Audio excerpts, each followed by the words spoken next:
సంఘం వెలిగించబడడం ఎంత ముఖ్యమో, మీరందరూ ప్రకాశించడం ఎంత ముఖ్యమో, కానీ ఆ ప్రకాశించబడుతున్న దివిటీలు కాపాడబడినట్లు కూడా మేమందరం సేవకులు ఏం చేస్తున్నామంటే ఒక ధూపం వేస్తున్నాం.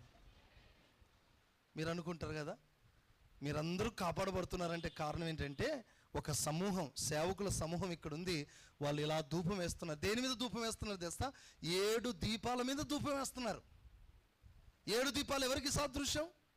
సంఘానికి సాదృశ్యం. అందుకే ప్రకటన గ్రంథంలో అదే రాయబడింది, 7 దీప స్తంభముల మధ్యలో సంచరించు దేవుడు. 7 దీపాలు 7 సంఘాలు. ఆ 7 సంఘాలు అంటే సార్వత్రికంగా మనమే. మన మీద ఒక పొగ పైకి వస్తుంది. ఎవరు వేస్తున్నారంటే ప్రధాన యాజకులు. ఎందుకు తెలుసా? నీ దీపం కాపాడబడటానికి, నీవు కాపాడబడటానికి. అంత్య దినములో నీ వెలుగును కొంతమంది ఆర్పాలని చూస్తున్నారు, నీ ప్రకాశాన్ని తగ్గించడానికి చూస్తున్నారు. నానా, మన ప్రకాశం తగ్గడానికి వీల్లేదు, మన ప్రభావం తగ్గడానికి వీల్లేదు. మన వెలుగు ప్రజ్వరిల్లాలి. అది ప్రజ్వరిల్లాలంటే ఆ ప్రజ్వరిల్లున్నట్లుగా ధూపం వేసే వాళ్ళు ఒకరు ఉండాలని. కొందరు వెలుగుతూ ఉంటారు, ఆ వెలుగును కాపాడే వాళ్ళు మరి కొందరు ఉన్నారు.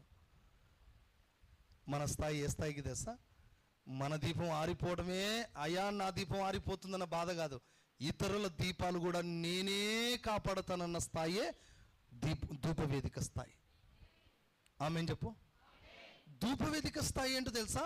ఇతరుల దీపాలు కాపాడే స్థాయి, ఇతరుల ఆత్మీయతను కాపాడే స్థాయి, ఇతరుల అభిషేకాన్ని కాపాడే స్థాయి.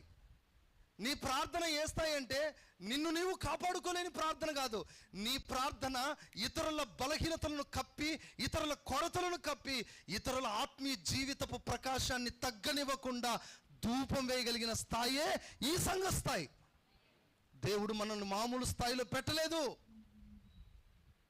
మంది మామూలు ప్రార్థన కాకూడదు, ఒక సాధారణ 2 నిమిషాల ప్రార్థనగా మారకూడదు. ఎప్పటికీ నిరంతరం ధూపం పైకి వెళ్తూ ఉండాలి.